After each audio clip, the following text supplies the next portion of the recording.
सोचिए, साल है 1858 और झांसी का किला अंग्रेजी फौज से चारों तरफ से घिरा हुआ है। ये भारत की आज़ादी की पहली लड़ाई का एक बहुत ही अहम मोड़ था और उसी किले के अंदर इतिहास की एक ऐसी कहानी लिखी जा रही थी जो बहुत बहुत सालों तक गुमनामी के अंधेरे में खोई रही। अब किला बस गिरने ही वाला था। रानी लक्ष्मीबाई का वहां से निकलना बहुत जरूरी हो गया था। पर कैसे? बाहर तो हर तरफ, हर रास्ते पर अंग्रेजी सेना खड़ी थी। एक ऐसा जाल जिससे बचना आप कह सकते हैं लगभग नामुमकिन था। और तभी एंट्री होती है झलकारी बाई की। वो एक बहुत ही हिम्मत वाले मिशन के लिए तैयार हो रही थी। उन्होंने क्या किया? बिल्कुल हूबहू रानी लक्ष्मीबाई की तरह कपड़े पहने, वैसे ही सजी धजी, और अपने पास हथियार के नाम पर क्या था? सिर्फ एक छुरी, जिसे उन्होंने अपने कपड़ों में छिपा लिया था। जरा सोचिए, उनका मिशन क्या था? पूरी की पूरी ब्रिटिश सेना को धोखा देना। मतलब रानी का भेष बनाकर सीधे दुश्मन के कैंप में चले जाना। ये कोई छोटा मोटा चकमा नहीं था, ये तो सीधे सीधे अपनी जान को दांव पर लगाने जैसा था। तो वो घोड़े पर सवार होकर निकली और सीधे अंग्रेज पहरेदारों के सामने, और पूरे आत्मविश्वास के साथ क्या कहती हैं, हम तुम्हारे जड़ल के पास जाता है। जब पहरेदारों ने पूछा कि वो कौन है, तो उन्होंने बड़े रौब से जवाब दिया, झांसी की रानी लक्ष्मीबाई। और कमाल देखिए, ये तरकीब काम कर गई। अंग्रेजों के कैंप में तो जश्न मनने लगा, उन्हें लगा कि बस जंग जीत ली। लेकिन जब वो झलकानी बाई को पकड़ने और उनकी पहचान करने में उलझे हुए थे, ठीक उसी वक्त असली रानी को वहां से निकलने का वो कीमती समय मिल रहा था। तो ये तो थी उनकी बहादुरी की कहानी। लेकिन अब आते हैं इस कहानी के सबसे बड़े सवाल पर, एक रहस्य पर। सवाल ये उठता है कि अगर उनकी कहानी इतनी जबरदस्त है, तो फिर उस जमाने की इतिहास की किताबों में उनका जिक्र क्यों नहीं है? मतलब इतनी बहादुरी और फिर भी गुमनामी, ये फासला क्यों? चलिए इसी खोए हुए अतीत की पड़ताल करते हैं और ये समझने की कोशिश करते हैं कि कैसे इतिहास एक नहीं बल्कि दो तरह से लिखा और याद रखा जाता है।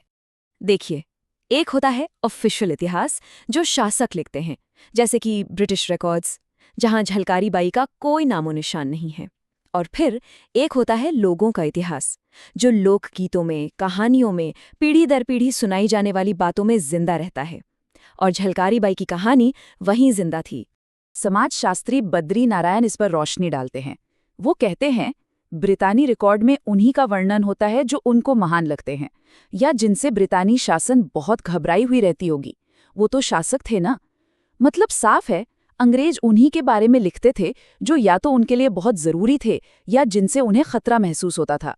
पर वजह सिर्फ इतनी ही नहीं थी। लेखक मोहनदास नैमिष राय एक और बहुत जरूरी बात बताते हैं। वो कहते हैं, उस समय तो यहाँ अपने देश में दलित समाज के लोगों को सम्मान नहीं देने की परंपरा ही थी। इस बात का एहसास अंग्रेजों को भी था।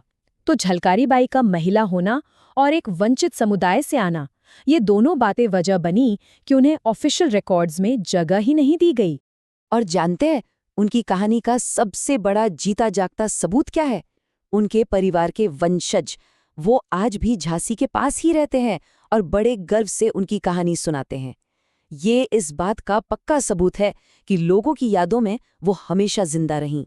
तो अब अगला सवाल ये आता है कि उस जमाने में एक रानी और एक आम बुनकर समाज से आने वाली महिला के बीच ऐसा गहरा रिश्ता बना कैसे? एक ऐसा रिश्ता जिसने इतिहास का रुख मोड़ दिया। तो कौन थी झलकारी बाई? वो झांसी के पास एक छोटे से गांव भोजला में पैदा हुई थीं, कोरी यानी बुनकर समुदाय में। उनकी बहादुरी के किस्से तो बचपन से ही सुने जाते थे। कहते हैं कि एक बार तो उन्होंने बाघ से भी लड़ाई की थी। उनके पति पूरण रानी की ही सेना में सैनिक थे, और सबसे बड़ी बात, उनकी शक्ल रानी लक्ष्मीबाई से गजब की मिलती थी। और यहाँ पर रानी लक्ष्मीबाई की दूर की सोच को भी दाद देनी होगी। उन्होंने उस जमाने में जाति पाति के भेद को मिटाकर एक विमेंस आर्मी, एक महिला सेना बनाई जिसमें हर समाज की औरतें शामिल थीं। और बस इसी माहौल ने झलकारी बाई जैसी वीरांगना को आगे आने का मौका दिया। झांसी की रानी नोवेल में एक जगह रानी लक्ष्मीबाई कहती हैं, हमारे देश में नीच ऊंच का भेद न होता तो कितना अच्छा होता। ये बात दिखाती है कि उनकी सोच अपने वक्त से कितनी आगे थी। तो ये तो हुई अतीत की बात। अब देखते हैं कि आज के दौर में झलकारी बाई की इस खोई हुई विरासत को कैसे फिर से खोजा गया और सम्मान दिया गया। उनकी कहानी का सफ़र वाकई कमाल का है। पहले वो लोगों की ज़ुबान पर जिंदा रहीं, फिर किताबों और नॉवेल्स में आईं। इसके बाद दलित लेखकों ने 40 से ज़्यादा किताबें लिखकर उनकी कहानी को और फैलाया, और आज उनके नाम पर मूर्तियां हैं, डाक टिकट हैं। वो दलित गौरव और हिम्मत की एक बहुत बड़ी प्रतीक बन चुकी हैं।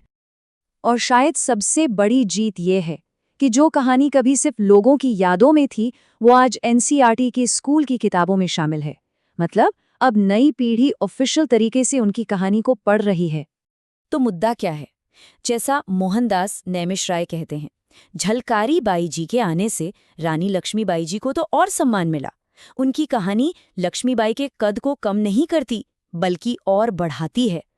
तो फिर ये सवाल उठता है, तो वे क्यों नहीं झेल पाते हैं कि एक दलित समाज की महिला ने भी उस समय ऐसा काम किया होगा?